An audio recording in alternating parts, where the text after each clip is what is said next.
I wanted to bring today's episode to the podcast talking all about IBS. Yes, I know not an overly fun topic, but this is something that if you're dealing with it is no joke. So if you got constipation, you're alternating between constipation and diarrhea.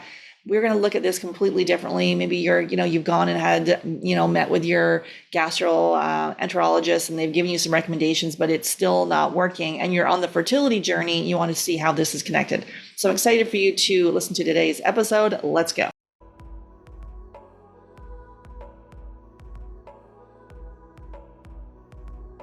Hey, Dr. Melanie, excited to have you on the podcast. Oh, I'm so excited to be here. Awesome. Can you share with us really how you came to do this work? Oh, it's the classic. It was me. I was the patient. I was the one suffering. And I grew up in a pretty pristine household in Alaska, meaning I was in a commercial fishing family. We got water from the spring, etc. We were the granola compared. And yeah, I struggled with constipation from a very young age, and everything that everyone told me to do made it worse. So for those of you, I'm speaking to those, there are, of course, steps that can help us increasing our water, increasing our fiber, increasing our movement, etc. But sometimes these interventions would make things worse because I actually had access to those things.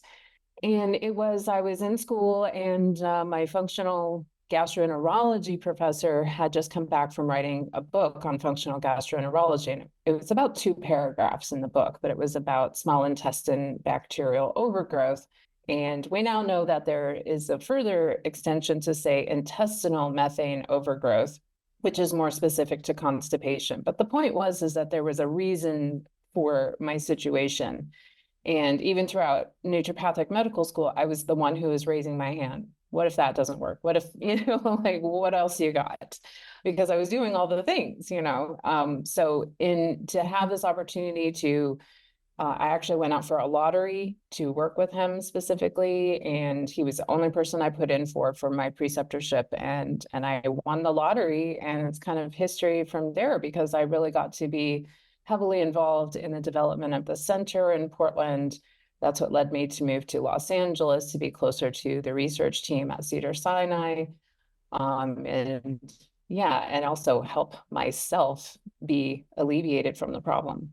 Yeah, it is. A lot of the times it is where we heal ourselves and then we can start helping others, right? So it's like, yeah, I've had the dark night of the soul, found all this stuff out, and went, wait a minute, why doesn't everybody else know about it? So here we are. Yeah, no, that's a whole other, agreed. Right, right. So yeah, so it's like, was it? I've got a stat here. Either it's kind of a wild stat, but it's like 38 to 96 million. I don't know why it's such a huge spread. Americans suffer from irritable bowel syndrome, which IBS is just this catch-all of like if you got constipation, diarrhea, alternating things like that, and they're like, I don't really know why it's there. Let's just throw a label of IBS on it, which is completely unhelpful. And then people that are listening to this obviously are trying to get pregnant and maybe, maybe suffering with IBS. Maybe they've had it similar to you, like their whole life. And now here we are on the fertility journey, trying to get pregnant. So how would IBS or having that label there impact our hormones? And maybe you can kind of back up as why that label is kind of unhelpful too.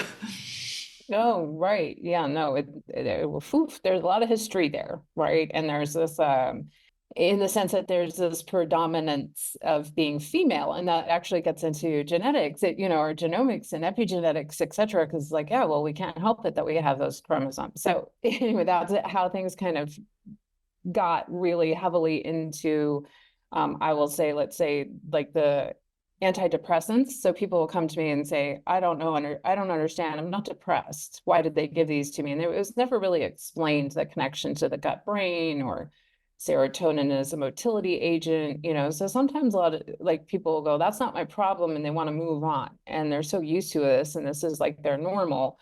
So they're very focused on that family plan, and that's one of my initial questions is what, and sometimes people will say, yes, family planning is definitely the target. And others will kind of almost say, well, I would like that to be an option, but I really have to get this under control first, right? And then I also have colleagues who will say, oh, we have to work on the hormones before the gut. And then alternatively, you can have the gut before the hormone, and it's like, Well, it can be really individualized. So I think that it depends on where somebody is on their journey, right? But we do know that if you're not having ideal bowel function, so I like to take it back to when did we stop talking about our diapers? Okay, so you're going to become a parent and you know a lot about your child, even from the moment they're born and they're passing meconium, like all of these things are related to how is this living being that cannot communicate showing me how they're doing. And it's often through urination and stool elimination. So that's one of the things where when people are really self-advocating and realizing, gosh, if I had optimal function, and we're not trying to normalize or optimize, it's just whatever is best for them, right? I've heard people talk about, well, if I have a bowel movement a couple times a week, that's okay, versus, well, I remember my baby doll that I gave food to, I was ready for, waiting for it to come through fairly sometime thereafter, right? So what we put in really should be coming out, and how that happens is it can be based on timing and motility and even the length of your colon. And all of these things are this like driving through the city that have associations with not only hormone production, but hormone recycling. Even some, like, say, for example, if the liver is seeing some estrogen mimicking, so we'll call them xenoestrogens, right? So it'll look at toxins and see that as a bioidentical hormone, for lack of, but it will also send out the sex hormone binding globulin. And so that can play a role or a factor. So there's a lot of things that people don't necessarily, they'll think, well, that's just how I go to the bathroom, or that's the elimination process that a lot of times people don't want to talk about. That was me. And yet there's such a huge component to how that is relating to your cycles, how that's relating to what your blood, work looks like, as far as if we're looking for markers in your liver, in your bile, in your general health. So it really is the center, as a lot of Chinese medicine practitioners will say, oh yeah, the small intestine is the center, is the center of our body, right? So that's where I think it can play a huge role, and is often overlooked, like I said, to people. They're not ready, or they're exhausted by talking about it. And so they really just want to move on to the fertility piece. But if they can actually do it combined or in conjunction, right, they can actually see that could help their fertility. If not, I've actually seen people come to me telling me that they're planning on doing their fertility journey next, yet getting pregnant in the midst of their SIBO treatment, which is great. It's kind of like surprise, but in that they were like, oh wow, I didn't realize the connection was so specific. Yeah, because a lot of times we can think these, going to the bathroom 1, 2, 3 times a week is normal. It might be common, but it's not normal. And then it's interesting when you talk about the little baby, right? Because when the baby comes home from the hospital, remember this little chart. Okay, all the little, I remember like writing it all down, and we get, exact elimination, peeing, pooing, what color, blah, blah, blah. And then we as adults are like, ew, yeah, I don't want to talk about Yeah. that. Or like, oh, it's always loose, or geez, I don't go at all. And this can't be connected to my health. But then when the baby comes home, this is like one of the huge markers that we're looking at to make sure everything's good with health. So obviously, as an adult, that's a clue. Right. And even at end of life, right? I'm like, at the beginning and end, we might need a diaper again. And that can be a clue as to what's going on in somebody's health in the gerontology too. So let's talk about so what, like, you had done some sort of conventional treatments for IBS, like, hey, they've told you drink more water, or whatever they would have told you from a conventional side effect. So what are those? And then kind of sort of that, I guess, some side effects from that medication, or if you've got IBS, they tell you to do X, Y, and Z.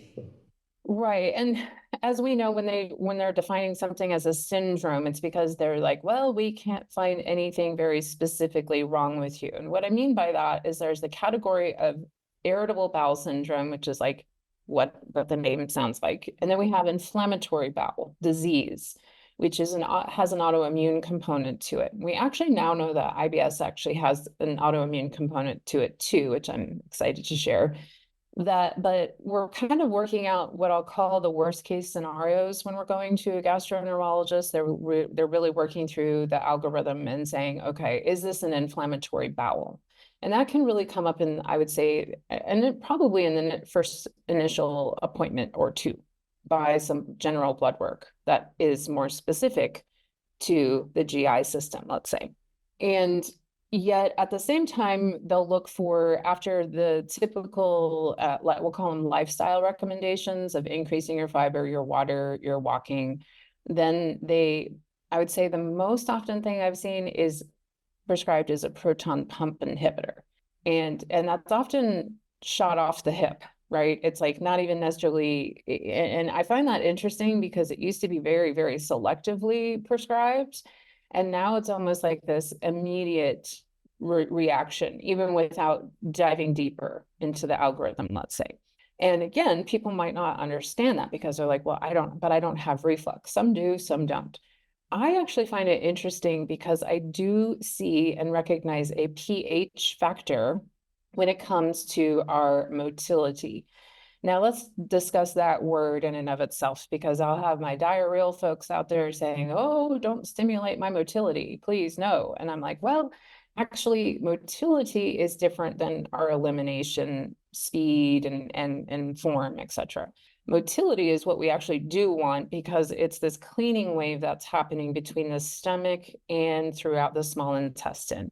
And we refer to this as the migrating motor complex. And this migrating motor complex cleaning wave happens between meals, and we're talking any form of calories, including people chewing gum or sipping on their coffee with cream, anything with having calories in it, okay? That's myself sometimes in the afternoon. And then it's most active at night when we're sleeping. So that's when this cleaning wave that's happening from the stomach, which is phase one. Then we have phase two, which is a majority of where all of our nutrients and our neurotransmitters are being formed and handled. And then we have phase three, and phase three is where we now know we could actually have a skip in the record, is what I refer to it as, meaning we could have had a history of a bacterial food poisoning or a gastroenteritis that not everybody even remembers, or they don't think that it is related to their situation now, because they all went to the barbecue and their so-and-so who had the same salmonella chicken didn't have the same response. And I would say, correct. 100 of us could go to the wedding and we could all have the salmonella chicken, and approximately 10 of us will have an autoimmune response to the toxin that's left behind by that bacteria. And this actually has a molecular mimicry to our little light switch, as I call it, the motor complex nerve called vinculin. And so whether or not somebody remembers, or they do actually remember, because I had those people who have been on the cruise or remember the 4th of July barbecue, and they haven't been right since. And then we look for the blood markers that are looking for this toxin that's left behind by the 5 main culprits of bacterial food poisoning, because sometimes it can be viral, and that's not what we're referring to. And also with the bacterial gastroenteritis, this is self-limiting. It means that we've gotten over it. So maybe, let's say you're a constipated person and you had some loose stool, and sometimes we celebrate this. We're so excited. We just want that relief. You know, we didn't necessarily, or we took Senna, or we did smooth move tea, or we did some other things that we may not correlate with the gastroenteritis, let's say. But sometimes it can be actually very clear, and more of the constipation people will like almost celebrate it. So they may not remember exactly. And right now, the current evidence in medicine and research is looking at IBS-D as this being the most sensitive and specific. However, I like to test everyone, because that's just what I've seen in my practice, is that yes, sometimes people who have constipation can also have what I refer to as that skip in the record at phase 3. So depending on how high those antibodies are, it might just act as if like a little scratch. And other times it can be a deep groove in the record where you're going to have to do more things to like pick up the needle and move things on, meaning perhaps have more food awareness, or perhaps need some more supplemental assistance with that piece. Yeah, it is interesting with the food poisoning piece where, yeah, sometimes people just continually, oh, I got food poisoning again. So their gut being like, is there infections or something going on there, right? Where everyone else eats the same thing and you're always the one throwing up, or obviously on the toilet having like, oh my, it was food poisoning again. And so, how, at what point where maybe everyone else's guts are a little stronger to ward it off, but this person's got some other, maybe it's compromised, and then now they're the one kind of getting those infections. And just back to the protein pump inhibitor, it is interesting on that, where people are stuck on that for years and they didn't, like, is it low stomach acid, and people think it's excess stomach acid. So all this piece where being able to, test, probably similar to you, or I'm not sure what you do, but as far as like we do a stool test, so you get the GI map test to really be able to figure out what's happening for, infections and things like that. Because when someone's on the fertility journey, I don't think the last thing they're thinking is like, wait a minute, maybe I got a parasite, or there's H. pylori, or there's something going on with that, the health of my gut, which is highly tied to the health of the ovaries. And in this situation, like we're talking about, if you've got, an active issues with your digestion, then for sure something's off. Many times people are like, I don't have digestive issues. Well, you could still have food sensitivities and gut infections and things to, to dig into. But if you have it, like if there's constipation, diarrhea, and you've got issues, that's a huge like warning flag. And it's not about running to IVF, because maybe you're, malnourished because of all these things. Yeah. Oh no, that's an excellent point, and on many levels, because also there is evidence that proton pump inhibitors do not cause SIBO, so that's a whole thing. And I also have seen people who will assume it's because of low stomach acid, so they're presumptively treating for low stomach acid, and I've seen that be a major problem, actually contributing to the problem. So there is, and we will see in the future, that acid is a factor. In fact, I'm quite passionate about this. I actually have a theory. Now, mind you, this is a theory. It's a Nobel Prize theory, but I believe that that the archaea, sorry, I was going to get specific and talk species of critters here, but I believe that they are like H. pylori and they are acid resistant. And so I have actually asked, when you're having those conversations with colleagues, and I'm like, why haven't we ever tested? Because I believe we can have an overgrowth of methane actually in the stomach. So I think that there is a component to how acid and pH, and again, when I say this, there can be a tendency for people to swing the other way and hear, oh, I'm too acidic, and so they'll try and overly alkalinize. And I'm just saying, no, actually, just like everything, we kind of want this nice little Goldilocks area in terms of our body and our health. But absolutely, I 100% look at the stomach. And for a long time, I actually did a very old school test. It's called the Heidelberg pH test. And that's how I was able to identify this pattern that, well, in summary, I would say it's not just low stomach acid. I'll give you some statistics. Out of 100 stomachs, I only found 5 who technically had what we refer to as hidden hypochlorhydria. And so there happens to be this overdominance of, and in some of those cases, those people were taking betaine HCl. So I'll share with you, one of the researchers pointed this out at one of our colleague wine and dine moments, where he's around the naturopaths and he says, I'd be really careful giving your patients betaine HCl, especially your methane patients. And I thought to myself, oh my goodness, I just did that. So my ears perked up, and he says, yes, because it's hydrochloric acid, it's HCl. So you're providing a hydrogen. So for those with diarrhea, often we'll see an overgrowth of hydrogen or hydrogen sulfide producing bacteria. And then with methane likes 4 hydrogen.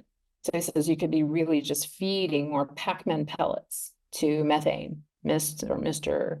Gender neutral Pac-Man, So once I realized that, and I like to take things on myself, I noticed a huge difference just from assuming that I had low stomach acid, and quite frankly, making things worse, to perhaps I actually have an production of stomach acid, and it's not that I need to suppress it by a proton pump inhibition, it's that I need to address it in a different way. And so depending on the individual and their situation and their epigenetics, that's how I address my SIBO, EMO, gut motility. Yeah, so let's talk about that. Like, what does it look like then as far as, your, how are we looking at the root cause or the underlying missed healing opportunities that you'll have you just chasing these symptoms your whole life and really not enjoying life? Because if if you go out and you're always looking for the next toilet, like Yeah. that was my grandma. She called it the dumping syndrome. She's like, I can't go Oh, out yeah. right now. Got the dumping syndrome. I'm like, Oh, yeah. yeah, Yeah, and no, I had a affected woman her who whole kind of life. it came to see me for 20 years, and she says, and I was telling my PCP at every wellness appointment for 20 years, and then went to the specialist. And granted, I'm saying with all due professional courtesy and respect, we all need each other. However, that did not help, and she was also prescribed a very expensive antibiotic, which we can get into a bit more because it's actually eubiotic. Um, and a probiotic, which again made things worse, so. But by the time that she was in a 6-month private program with me, and I would even say halfway through, she was significantly better. And she even said, and I love it when the spouse or the partner or somebody else who's observing makes a comment and says, well, we're just driving by, right? They knew all the toilets everywhere on their any type of journey they had to make. And he's kind of looking at her like, well, that was toilet number 6, or, and she actually said, I was totally wasn't even thinking about it. And he was the one who was like, wow, you're okay? You're doing okay? And she's like, yeah, and trying new things on the menu, etc. So I like to say that there is life on the other side. And how I address that, because again, majority of people have come to me and they've actually had the algorithmic antibiotics or the eubiotic, which I refer to. Then they've also been through a lot of herbals. And let me tell you, herbs are powerful and they can do a lot of things. Or they've also been to the point where they're like, oh, it must not be SIBO anymore. And I call this the whack-a-mole syndrome, where it's EBV, it's mold, it's candida, it's parasites. And we're just kind of whacking around trying to find out what is this, this cause or invader, whatever somebody wants to call it. And what I found, because my family is retired from dentistry, is I was like, what's the common denominator here? And oftentimes it comes down to pH. And there are certain microbes that thrive in acidic environments and others that don't, as we know, also in the vagina, right? So those are things that when we are addressing them in somebody's history, if they've had like interstitial cystitis, what's really specific for them, right? But when I address and even simplify things, maybe we even have to reduce our supplements. Number one being probiotics. People are sometimes very shocked by this. So I will say the number 2 items that I ask people to consider pausing is betaine HCl or apple cider vinegar or anything that is, quote, helping their stomach acid production. I ask them to pause that, and then I'll also ask them to pause probiotics.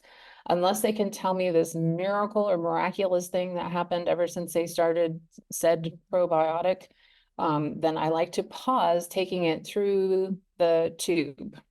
I would say like taking it through the mouth. Can we use probiotics elsewhere? Absolutely. But I like to just pause that to take stock in whether or not they notice a difference from reducing the traffic that could be in already having a traffic jam, if that makes sense to people, right? And also, I also look at how perhaps restrictive they're being with their food, because there happens to be a tendency, if not kind of in my professional opinion, a problem with people chasing dietary answers to problems that's not necessarily where the answer lies. Now, sometimes they are very much there. So sometimes when people have high histamine responses, going low histamine for a time period can be very helpful in identifying, similarly to the FODMAP. That is the intention of the FODMAP diet, is to reduce or remove these things and then bring them back in. The problem can be that people don't often bring things back. So they're actually almost too compliant of people, right? And so we appreciate what you're doing. We hear you. At the same time, sometimes I'm like, can we please just add a few more things back? Can you please take a bite of rice, et cetera, depending on where somebody's at and what they've had worked up. But oftentimes we can see this almost to the teetering on orthorexia, and or let's say even for carbohydrates, or somebody just needed to have a couple bites of rice or a potato and they literally will light up, or they don't realize that vitamin D and vitamin A are cofactors for their thyroid. And so they're doing all these other things for thyroid when really we just needed to clean up the gut's ability to absorb fat soluble vitamins. Yeah, the diet piece is huge. I think the conventional, GI doc potentially will recommend a FODMAP, but then like you say, they'll people be on that for ages and not reintroduce and get scared to reintroduce. We see that people with that, yeah, that orthorexia piece where you go down a whole health food rabbit hole, and next thing you know, you've restricted all your main foods, and it's sort of you can do we do an elimination diet, and then it's personalized, and you can tweak it with food sensitivity testing, and it's not about taking these foods out forever. Obviously, if some of them are higher on a test, but is there something specific you're doing there with regards to food, or what are you having people start with? Yeah, well, I mean, I was part of it. I had people tell me from even Facebook groups, oh, I saw a comment and it's your SIBO diet. And I was like, look, I took part in that, but I will tell you, even in those meetings, I said we have to be careful here. We could be causing a problem because it was a combination of the specific carbohydrate diet with low FODMAP. And some of that really came from, quite frankly, some of the doctors with the problem themselves, right? And then we would come in and give our feedback. And that was my feedback. I was like, let's be really careful here in calling this a D word, a diet, versus an eating plan or an eating guide. Okay, so that's number one. Generally, I am asking people to release the grip on everything they've been told. I'll even give them the analogy of saying, could you just stack all those things up in like a paper stack and then throw it up in the air and let the things land wherever they're going to go land. And then I'd like you to pick up what it is that you liked, not what you were told, but what you liked. What's in season? What felt good in your body? What nourished your soul? What reminds you of your grandma? Like what are these things that can be so healing for you instead of being told, I was bad, Dr. Keller, I was bad. I had some avocado. That's high FODMAP, and I'm like, oh my goodness, no, it's not bad. Hallelujah. Let's celebrate how your body was drawn so much to that avocado and you listened. Let's celebrate that because there was clearly something that your body wanted and needed. And sure, you went through some transient bloating, but that's okay. Right? Or sure, you had a response to the high fat content. That gave us more information about how to support your bile production. And when we're drawn to chocolate, that's a whole other thing. I'm like, yes, desserts. No.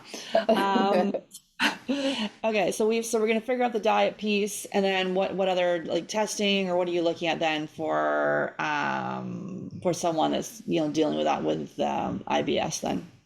Yeah, so for me personally, I see a lot of people who have been there, done that for all things, and or they want to refer to the stool test they had 6 months ago or even 3 years ago. And I'm like, sorry, that's a snapshot. And for me, I have not found as much value. I think it provides a lot of information, but it hasn't provided solutions for people. I've been through all of the food sensitivity testing. In fact, when I worked at the university, the SIBO Center, we were doing a study. And the company behind those food sensitivity testing that I find the most accurate, and some other things from intestinal permeability to gluten sensitivities, et cetera. And what we found was we actually had a challenge finding people who did not have SIBO. So we were looking for the control for the study. And this was in Portland, Oregon, where we got a lot of healthy people and a lot of healthy microbiomes, right? And so they were claiming that they didn't have any gut problems or symptoms, et cetera. However, they did have SIBO. So that's another kind of thing to consider. And it actually made the study difficult to complete. So those are the things that I just said, well, what if we were to eliminate, and there's actually a study that I do reference where in reference to, say, leaky gut or intestinal permeability, as I mentioned. One of the studies showed that if 50% of people who have SIBO have intestinal permeability, yet if you resolved the overgrowth, 25% of those guts would heal spontaneously on their own. So it's like wearing wool and you have an allergy to, if you have that rash and you just keep wearing that same type of clothing that's creating that rash, versus you remove that irritant and now that skin can heal, right? So, and 25% of those cases may have a lingering, quote unquote, leaky gut. And so I will look into that further as well. So I'm kind of looking more as a detective as to everything somebody's had done, what's worked, what hasn't worked. Oftentimes epigenetics haven't been addressed, or they've been addressed in and again, professional courtesy, but in a cookie cutter, this gene equals that supplement type of a way, instead of a moving, what day is it of your cycle, what's really happening in your life. It's much more complicated or more dynamic than that. So oftentimes, what I'm looking at is how somebody, well, it really comes down to bile production. For me, I find that that's really significant, not only in eradicating the overgrowth, which, let me also explain to people, this is not an infection. These are not bad bacteria. They are bacteria that went to the wrong party. So in the small intestine, they're causing us not so pleasant symptoms or non-existent symptoms for some. In the colon, they are probiotics. So that's one of the things that, as I mentioned, a antibiotic, now depending on how somebody might have been treated, they may have been given a broad spectrum. But if they're given a specific antibiotic, which is called rifaximin or Xifaxan, that one is actually eubiotic. What I mean by that is that it is, quote unquote, killing or removing the gram-negative bacteria that are overgrown in the small bowel. But then when it goes into the large bowel, it actually, because there's a pH change, that antibiotic turns into a probiotic. So that's why I refer to it as eubiotic. So there's a big difference if somebody's taking a broad spectrum antibiotic and they're often told, oh, I need to take probiotics afterwards. Well, I will tell you that the American College of Gastroenterology has said in 2018, at least when the last guidelines came out, we're about to have the next ones come, that said, actually, we don't have enough evidence for that. The same is true for rifaximin or Xifaxan. I just like to inform people, I'm like, look, actually, that drug is doing both. It's getting rid of the problem, but it's also replenishing for up to 2 weeks after you're taking it. And sometimes that in and of itself. For example, I just had a case where somebody was explaining to me they didn't feel good while on the antibiotic, but they felt great around 2 weeks after, or for 2 weeks after. And then then it trailed off. And I was like, oh, that's that probiotic effect of Xifaxan. That has some information there.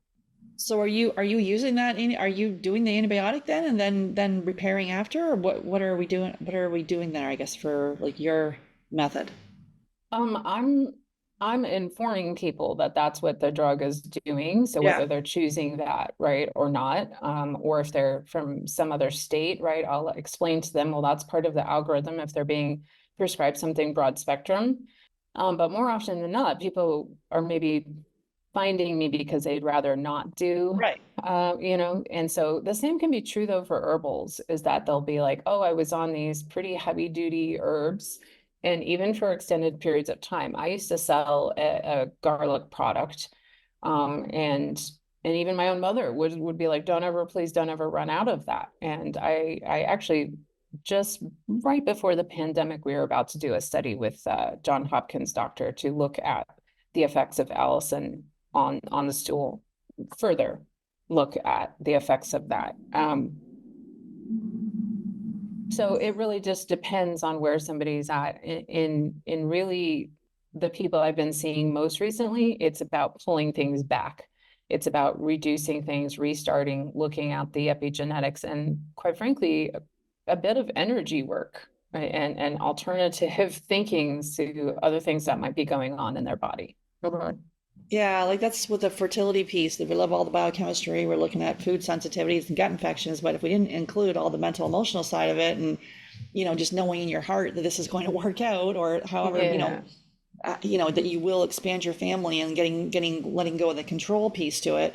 Yeah, what is it? Talk about the energetics in just a minute, but I just wanted to kind of go back to are there specific strains that you're looking for with the probiotic? So you'll say, hey, let's pause the probiotic, and then when we're ready to reintroduce, are there strains that you're like, hey, this is what's going to help, with SIBO, or like what are you seeing there? I have a very different opinion. No, I don't get strain specific. I don't think we have enough research. I don't think we have enough to really say some of the claims that are out there. This is my personal opinion. I think that it's way too personalized. And what I do find though is to support people with prebiotics. I haven't done that with supplements. I know that they're out there, and I do support them. I'm also aware of postbiotics. I've worked with that company even to help them like get funding. And so for me, it's more about food because, like I say, I'll have people coming to me, they're on 5 food, they're so restrictive that I'm just like, food is medicine. Let's get this back on track. And I'll ask people to pause the fermented foods. So oftentimes that might be the first thing that people want back. So oh, can I please have, and I'm like, absolutely, it's never ask me for permission, we really want to get to this place where we're intuitively following. But sometimes people are shocked. I had a gentleman who he was on a private plane, and he said, all he did was have an olive. And the realization from not only the olive, the fat content and how it related to his biochemistry, but also the fermentation. And it was just a little blip, but I just loved how he was so fine-tuned to his body, to listening, to going, oh wow.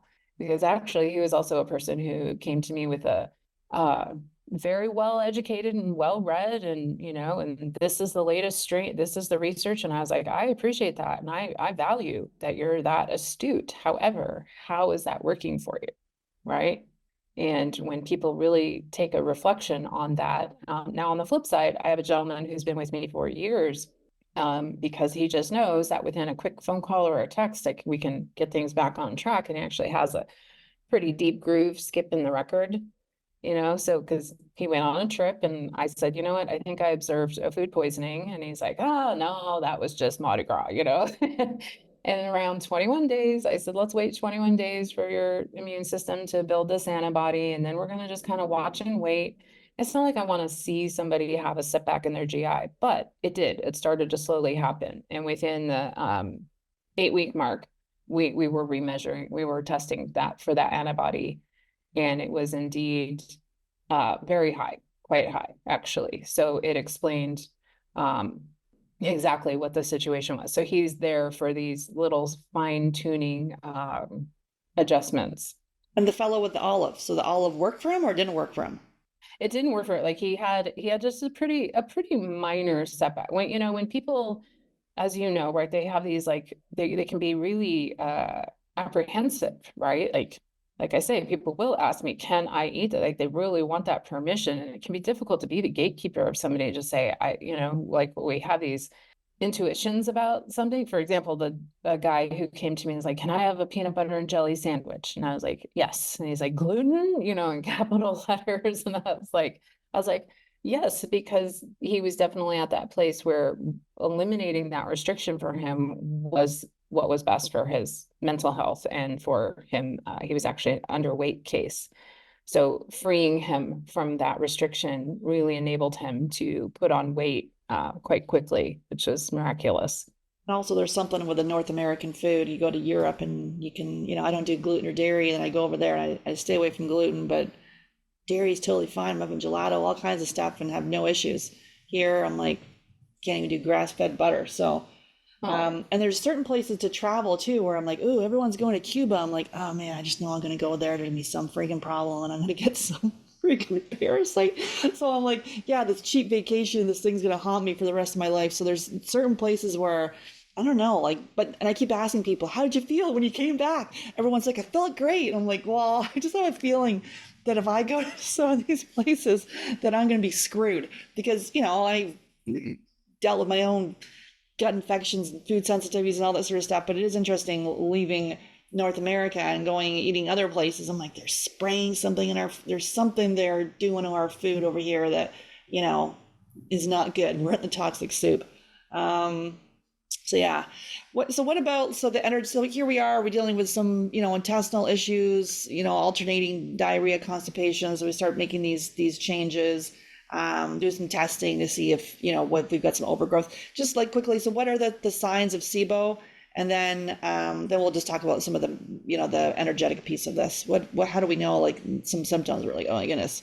Signs and symptoms are, we'll say symptoms, the number one, like I call it capital letters, bold, is bloating. Okay. Men and women will complain of this. And I'll have a man say, I feel 9 months pregnant, or, as far as their bloat. And sometimes it's visible distension and sometimes it is not. So that is a question that I will ask. That can have pain associated. So somebody can have an expansion of their balloon, of their tube of their intestine a little bit, and they won't feel anything. And that say another person can have that extension a little bit, and it can be excruciating pain. I'm talking emergency room level pain.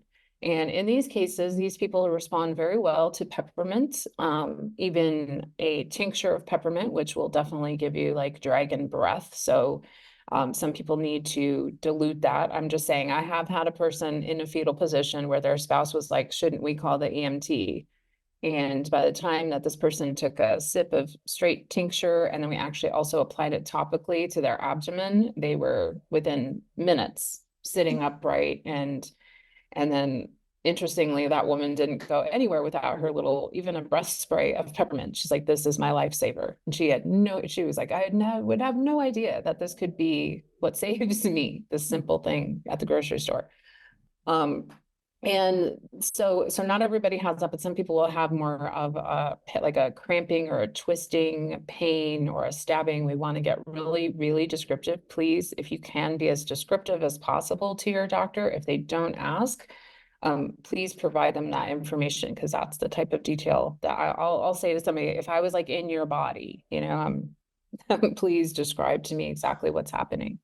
And then we have constipation in bloating. So constipation can be a lack of or a reduction in bowel elimination. It can also be that it is the form of the elimination of itself. So it can be harder to pass, can be different forms, for example, a ball, or just it can actually be a snake-like form, but it can just be difficult to pass and or feel incomplete. So these are the people who might be taking the magazine with them to the restroom, or scrolling on the phone, whatever.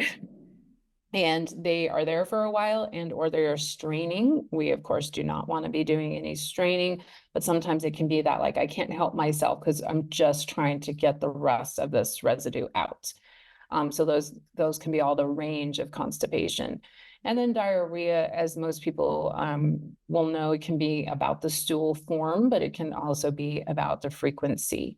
So sometimes people will get the call from nature and they think that they're just going to have a regular bowel movement, and it can come out from the form of liquid. I'll ask them, does it look like soup, where it's just kind of like pretty watery with chunks of food, or is it something that's more like a soft serve? And again, the reason why we're going back to diapers is the more detailed I can get and more specific, and not everybody looks, but if we can, then that's going to help us as far as the treatment goes, from food recommendations to supplement recommendations to support their epigenetics. And then from a mental emotional side of things, with like the energy side of this piece, with obviously, this can be, like a debilitating side of things, right? Where you're gonna, your whole life is sort of centered around, like you said, you kind of shut yourself away sometimes, or you can't go somewhere because you're always looking for the toilet. But like, what are some, like, from an energy standpoint? Obviously, you could be just say you're holding on to something, but what do you need to get rid of? What are you seeing there from when you do the energy work with people?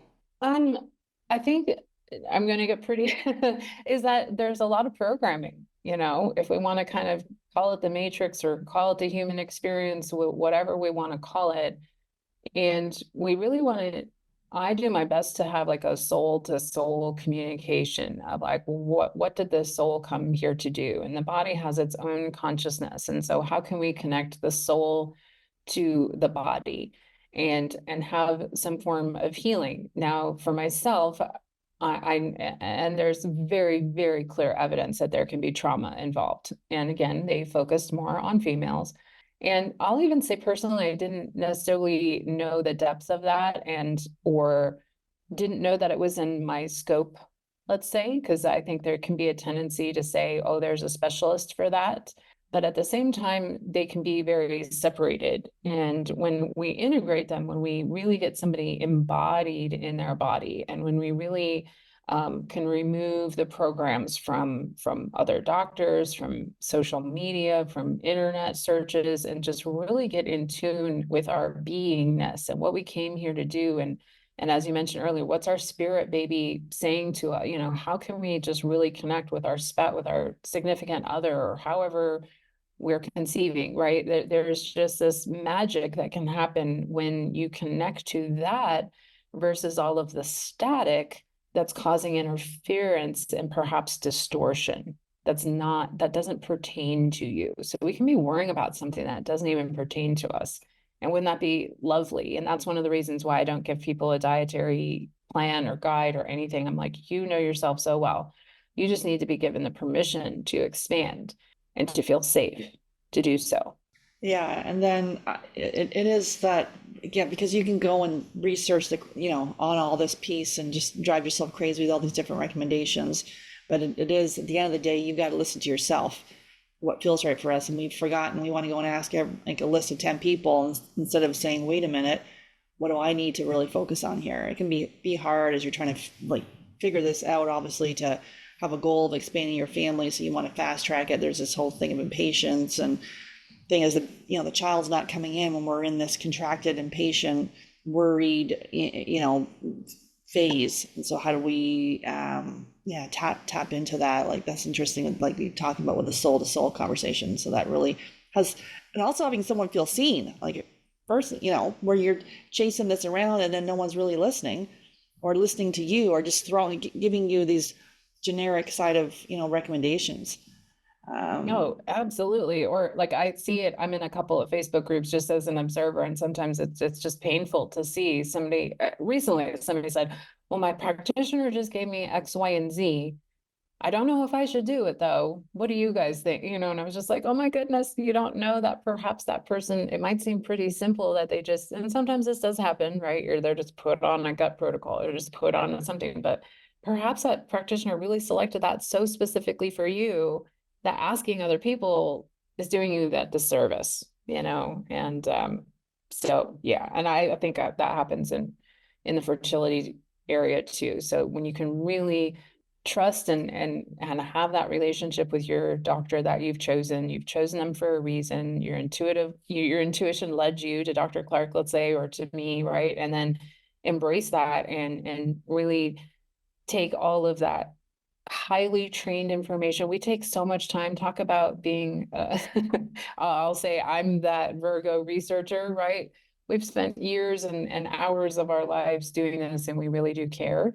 And so I think that that's an important piece that we hope people hear.